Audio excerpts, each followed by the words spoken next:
Welcome, everyone. Hello, Joe. Hello. Hello, hello. Thank you for being here, Brody, our very first guest. I'm super excited. Thank you for having me on the show. I feel very honored to be the first guest on this podcast. Wow, it's absolutely right that you are the first guest on the podcast. You've already connected with us and helped us out by creating our amazing theme tune, which we love. Well, thank you. I had a great time working on it, and I really enjoyed collaborating with you both.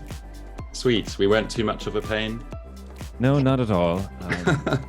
Usually in collaborations, you expect, a lot of editing. So I'm used to that, and you guys were very open-minded to what I brought to the table. Sweet. We loved it. The whole creative approach. Yeah. So I want to just take this opportunity to talk about Brody, to introduce my friends. I have known Brody since we were in middle school together. Yes. And we hadn't seen each other for, I don't know, what, 19 years, 20 years? Yeah, 19, I think you're right. Crazy. And we got to see each other and hang out when I went to London last December and stayed there for a couple of weeks. And that was just so much fun. It really was. It was really good to reconnect with you. Yeah, reconnect, hang out in your area of the hood, go and do some cool things around there, see London through a Londoner's eyes. Yeah. So I've known Brody since middle school, and we were the geeky music kids that hang out and did orchestra and debate and all of those things like that. And Brody has stuck with music ever since then, and now he's working in London as a songwriter, a music producer, and a composer with over 12 years of experience in the music industry. He's worked with all sorts of clients and created pretty much every type of music. I've heard music from him that ranges from commercially released radio songs. I've seen some film soundtrack work. He's done our podcast music, and I've even heard him do some meditation music as well. What I know of Brody is he is such a creative person, and he really aims to deliver musical solutions that truly resonate with his clients. He's originally from Ireland, which is where that great accent comes from. But now he's based in London, where he works on 3 different bands. Each of them has their own sound. His solo project, Hypnotist, is where he creates the ethereal electropop beats that he's become known for. His main project at the moment is the band Beat Bakery, who produce infectious dance pop grooves that are designed to get the dance floor moving. And then there's Broja, a duo that experiments with mesmerizing breakbeat rhythms that transport you to another world. Welcome again. Welcome, Brody. Yay. Thank you for having me. What a great introduction. I've known you for a while, hey? That is true. And thanks for reminding me we were nerdy kids in school.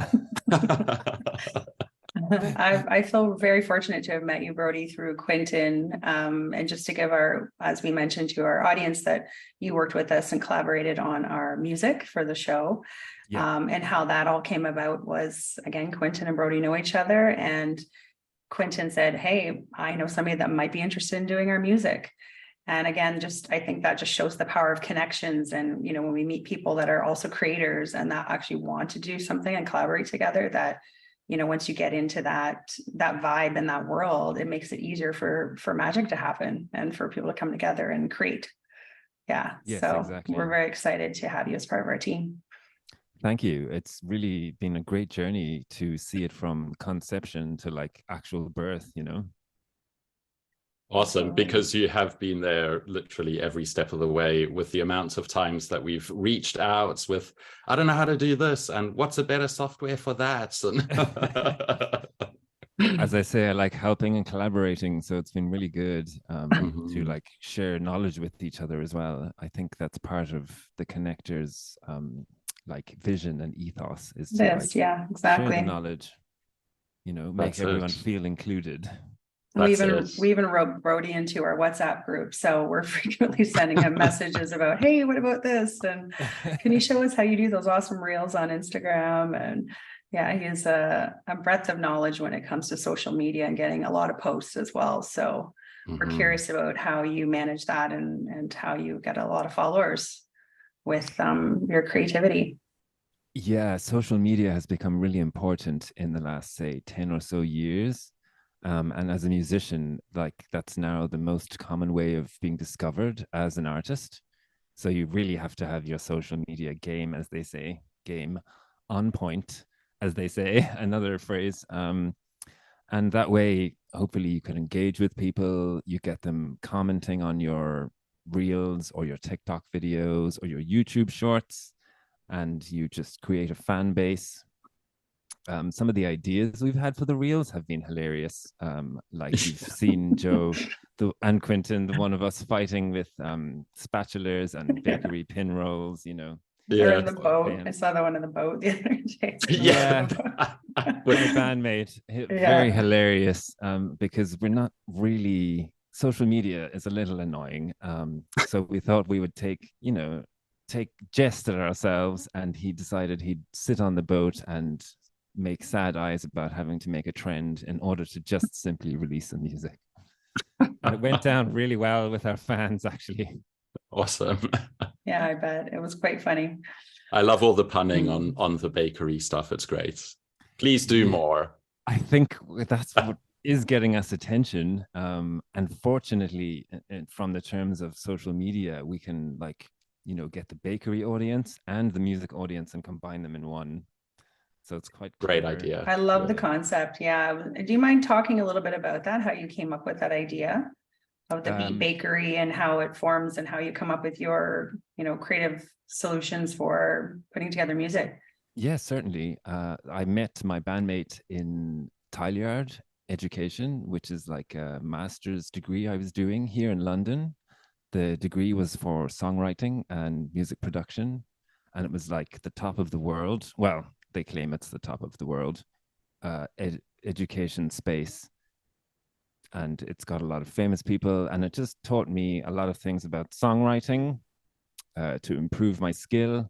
And as I say, that's where I met my bandmate on that course. He was doing the production course, I was doing the songwriting course, and we just sort of instantly clicked.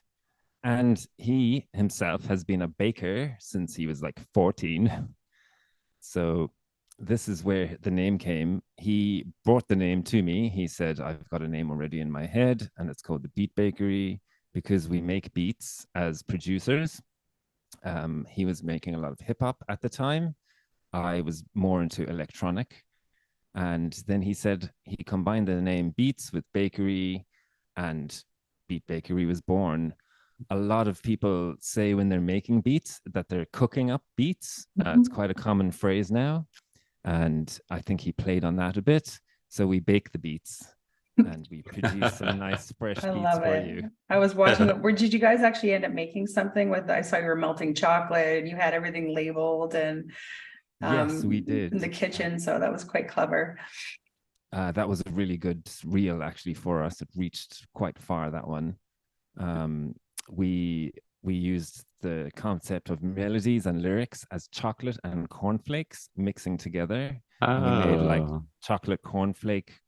I'm not sure quite what you call them. cereal. Yes, like little It's crunchy and cupcakes. sweet. Exactly. Every kid's favorite treat. Nice. And as I say, Awesome.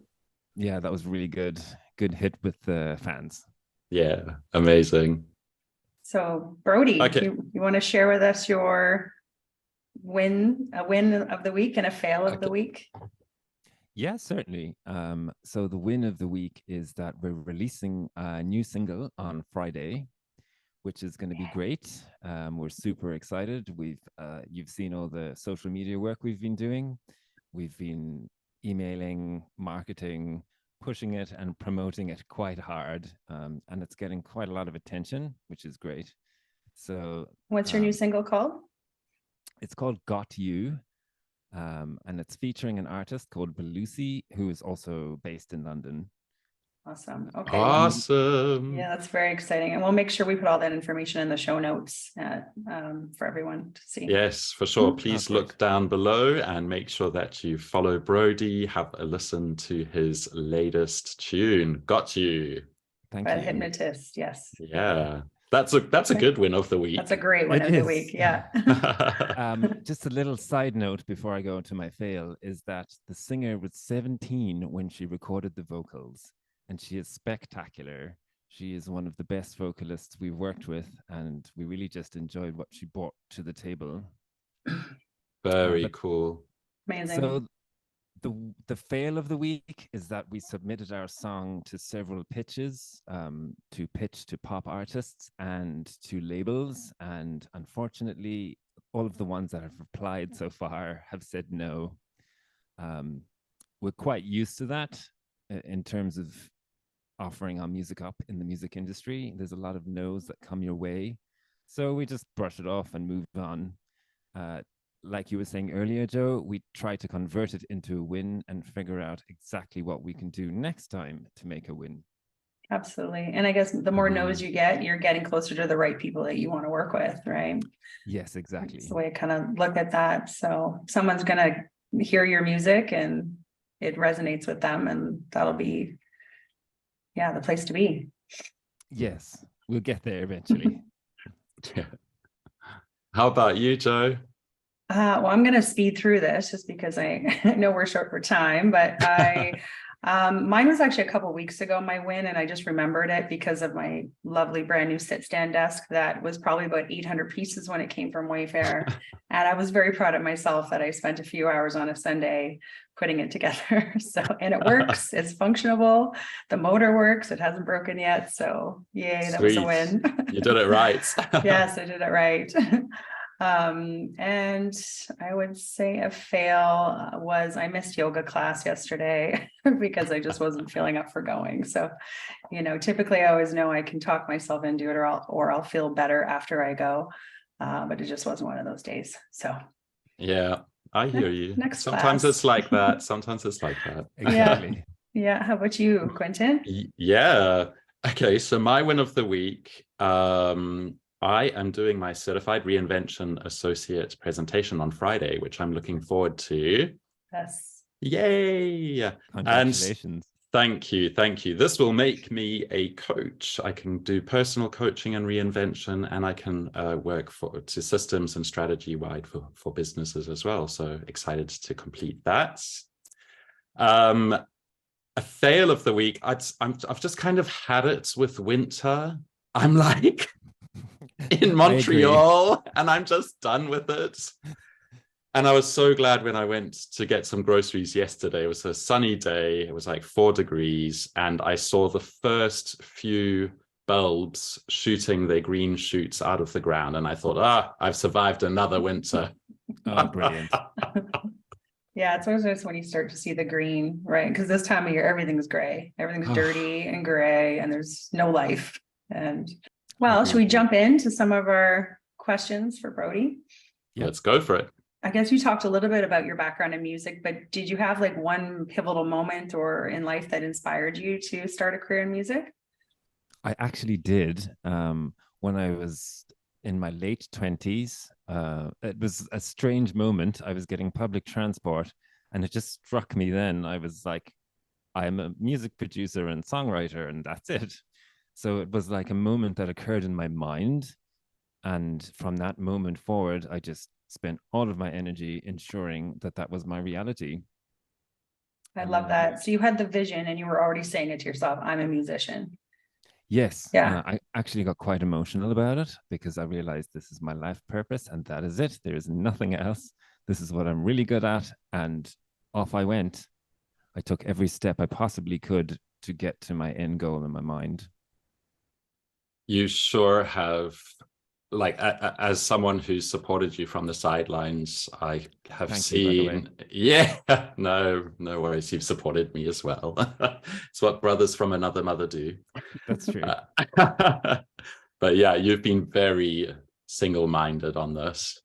And I've been hearing a lot about that lately. We're having your vision and aligning it with your sort of inner spirit, how you feel, and continuing with that. If you just stay focused on what your vision is. And I think a lot of us we can only see to the next day, or we can only feel how we're feeling in the moment. And it's really hard to look ahead and have that vision. So for people, I think that discover that early, they're lucky. I think you're lucky to have had that vision early. I mean, That's I awesome. wish I had it when I was 12, but at least I had it at some point. Yeah. Awesome. Yeah. And so tell me, you had this vision on the subway and you kind of knew, okay, this is what I'm going to be. But have there been any shifts and changes and any way that you've had to sort of reinvent yourself and your business or your personas? Oh, yes, they have been.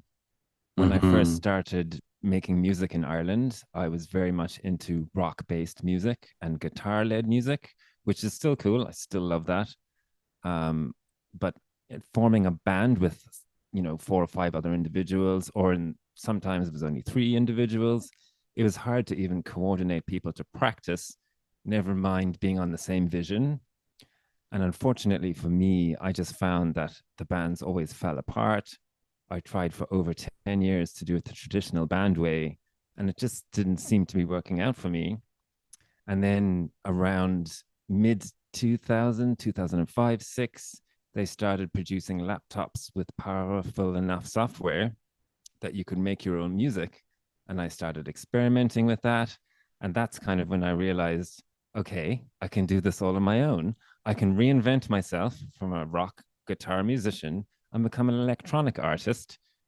I have to say, I was heavily inspired by The Prodigy, specifically their 5th album.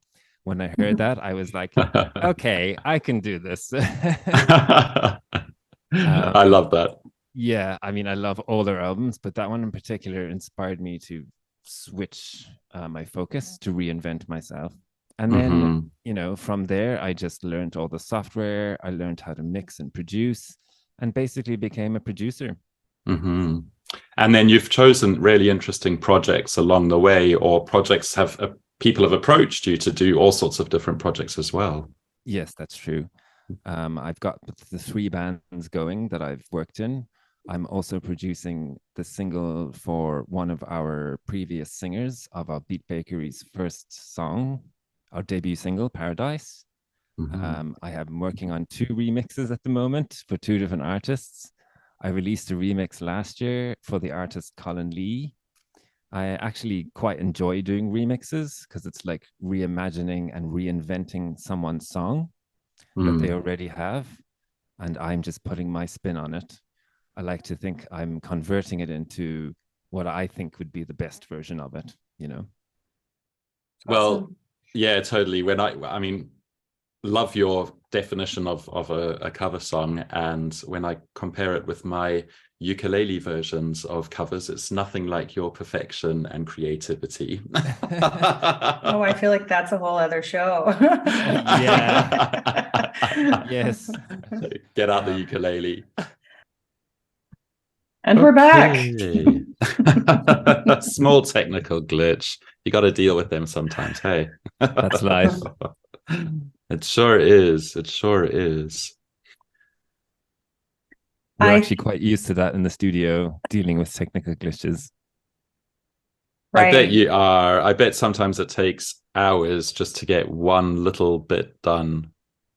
It can do, especially if you have tired singers and you have Brody, who's a perfectionist and wants you to sing like the best singer on earth. It can. I hear you. Awesome. So you've been working a lot with female singers, right? So what's your general setup for work? What do you like for a band? Usually when we're recording the artists we work with in the Beat Bakery, we want the most expensive, what's called vocal chain we can possibly, muster up into our reality. My bandmate has very nice microphone made by Neumann, and he has the most expensive interfaces you can buy to connect the mic into the computer so you can record it all. But for Got You, we went to a studio that usually costs about £800 a day. Wow. Yes, it was absolutely amazing in one of the most treated rooms ever. That's why the vocals sound spectacular. And we used a microphone that's worth £12,000.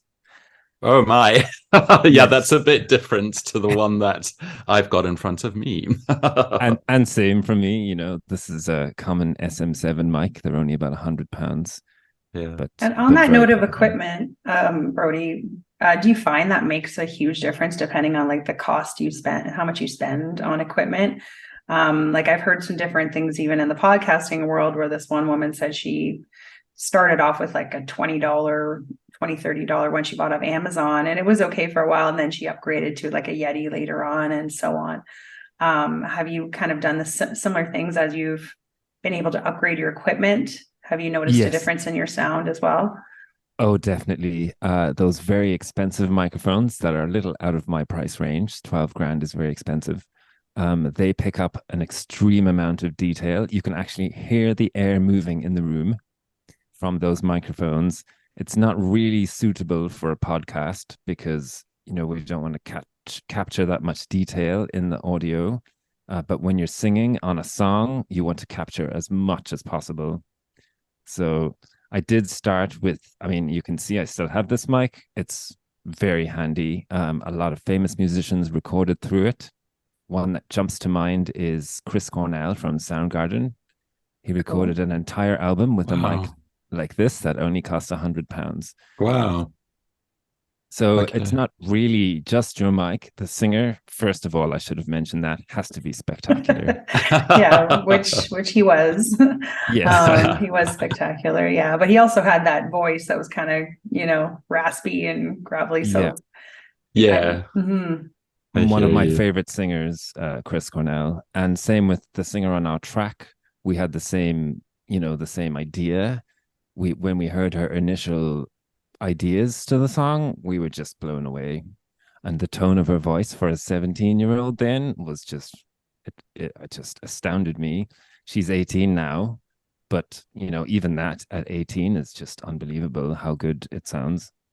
Yeah, that's spectacular. I taught music for middle and high school, and I've always had choirs and sung in choirs, and you do not hear that from a teenage voice. Her maturity and her tonal quality, it's beautiful. I heard a little sneak preview that Brody sent me last week. Yeah. Had to show Quentin and Joe the song. But definitely it had those kind of feelings from her when we heard the initial takes, and we were getting what's called the feels nowadays, you know. It was the right vibe, it was the right feelings and emotion, and we just went with it.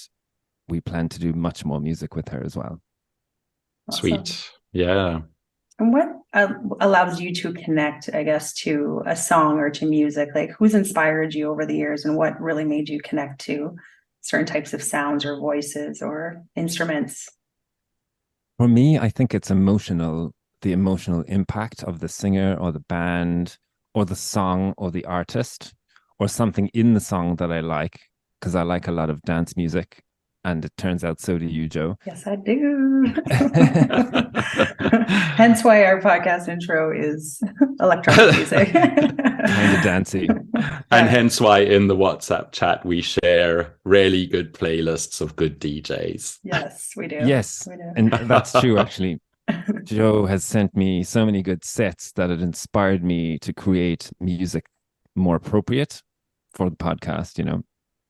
Right. Yes, I remember that because we had a couple of first takes for the sound, and then Joe sent along a set, and all of us just vibed with it, and we just really liked the different elements within it. And you came back with something that we all went, "Oh yeah, that sounds like us." That's the connectors. That's what we want. The melodic drums, and it was really, it was fun. It was such a fun collaboration just to go back and forth and share ideas and come up with something we all liked. Yeah, totally. Exactly.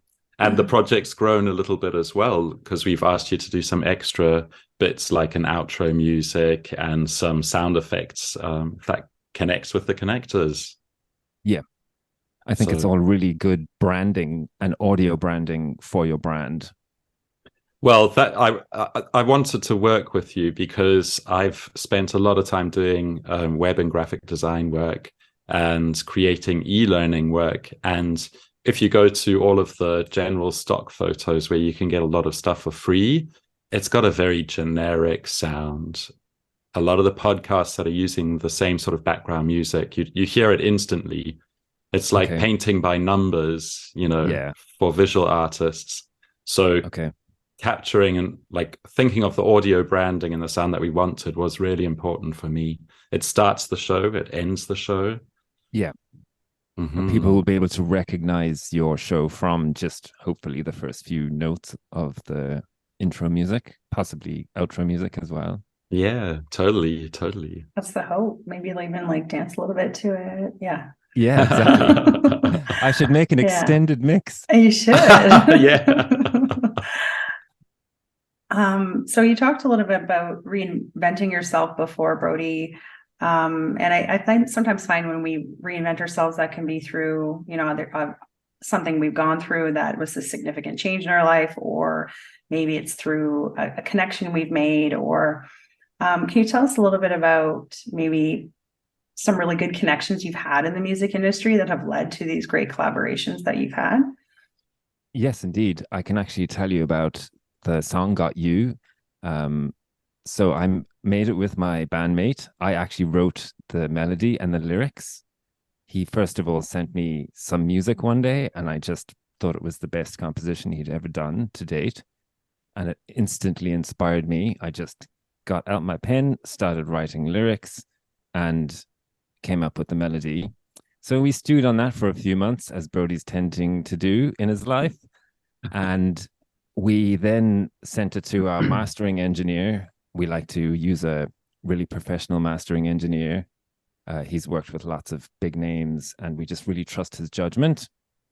So we sent it to him, and he said, I have a singer in mind for you, and I think you could take the song to the next level if you got the singer involved. We'd never met this person before, and he had worked with her on another song, which I'd heard, and I really liked the sound of her voice. And she was actually only 14 then. What? Yeah. Now I have to say I am slightly biased towards our song. The level of maturity and lyric writing that she brought to the song just absolutely blew us away. It astonished us with how good she actually was, or she is, because she also releases music as a solo artist now. Amazing. I love that you had to trust his connection, Yes. with someone that he had worked with. You hadn't worked with her. Maybe there are some elements about her musical profile or resume, shall we say, that, she was a bit untested, but you took the chance, you spent the money, you got into the studio, and look at what's the result is. Yeah, and now we consider her a friend of ours, and we talk to her a lot. She's actually a really good visual artist as well. She's helped us make some visuals for the branding of this release, and she's also had a say in our videos. Not the reels, but like the video for YouTube and the official video. Exciting. You're doing an official video. Yes, we're doing everything we can. Oh, wow. That's going to be fun. Will this be your first video?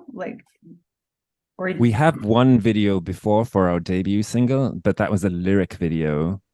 Now, it was really good. It was actually made by the brother of the singer on that song. So he's a really good video editor. But we thought this time we'd make an actual official video where we appear in the video, and also the singer appears in the video. Yeah, sweet. That's That's going to be wonderful. awesome. Yeah. And I like what you said, Quentin. I just want to backtrack really quick on what you said about trust, because I feel like this Yes. collaboration, when Mhm. you start collaborating with people, I think you do have to trust what their strengths are. And Yes. when you do that, it tends to make it better, the collaboration better. We know what our roles are on the show. And so far that's been working really well. I know that Quentin's going to take away what he needs to do and it's going to get done. And the same with Brody. And we've all had our part. And I think that just makes it that much better when you just have faith in your team and you have, the trust to collaborate well together. So that's Exactly. great. It's nice when it works out well that way. Yeah. Trust and the psychological safety that we can talk about stuff in meetings, and we can say, oh no, I don't think I want that. Or, when I'll create 3 or 4 different types of the graphic design stuff, and I'll ask for both of your feedback, and you'll completely ignore 2 things, and you'll be like, oh, that one was fine. I'll be like, okay, cool. That's the direction we go in. But Very yeah, easy. like you were Great. saying, Yeah, it's great. Yeah. mm, And I like think- when Quentin tells me no as well, and he will. Yeah, I'm yeah. sorry, I do. No, it's good. It's good. I don't It's need to be good to- right all the time. Well, I think it's good to push each other. You can present something and then someone can have feedback and then you can present a better version. Yeah. Exactly. And it's everyone about loves. exactly. And it's like working in a band, everyone's got their role, their task, their instruments. We bring our own vision, but we have to work together to create this collective vision and make sure that that's the thing that we want, that we all want to tap into. Yes, that's very true. Yeah. So you've shared this amazing positive connection and experience, but is there a time where you had a connection and it just didn't work out well? And what did you learn from that? There's been quite a few moments like that in the music industry, but we've learned to just, get over them, for want of a better phrase, and move on and learn from future experiences. One singer we worked with, we created 9 or 10 songs.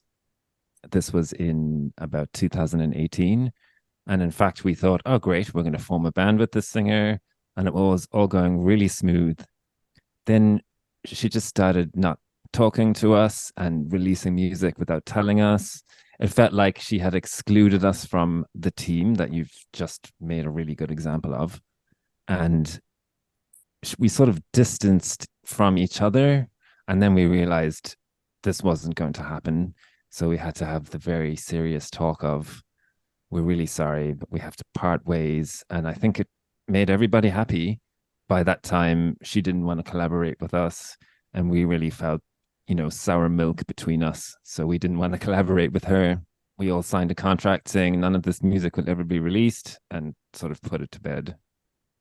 Oh, I remember that contract. That must have been when I first met your musical partner at the Beat Bakery. That is very true. And you're totally correct. Because I helped you work on that contract and on your marketing strategy and to go from being a team of 3 back to being a team of 2.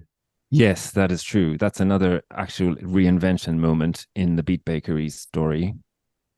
Yeah, you had to move on from that situation. It was not productive for either of you. Unfortunately not. And we have since learned from that all future singers we work with under contract, and we have extremely clear conversations from the very outset of the collaboration. So a good way you were able to, from that experience, okay, how can we make this better for the next collaboration? What do we need to look at? Yes, exactly. That's great. And I have to say that a few people like this person have come towards us and we've just instantly spotted it and instantly shut it down. So that felt really good. Yeah, it's something about respecting professionals and expecting to be respected as a professional for the work. Yes. Yeah, I hear you. Brody, if there's people out that are listening that would like to understand a little bit better about, I guess, the music industry as a whole, because you're in all kinds of different avenues. And maybe they want to learn how to make some kind of multiple income stream out of it. I know that was something you had mentioned on your topic list. So could you talk a little bit about that for you and what that looks like? Yeah, certainly.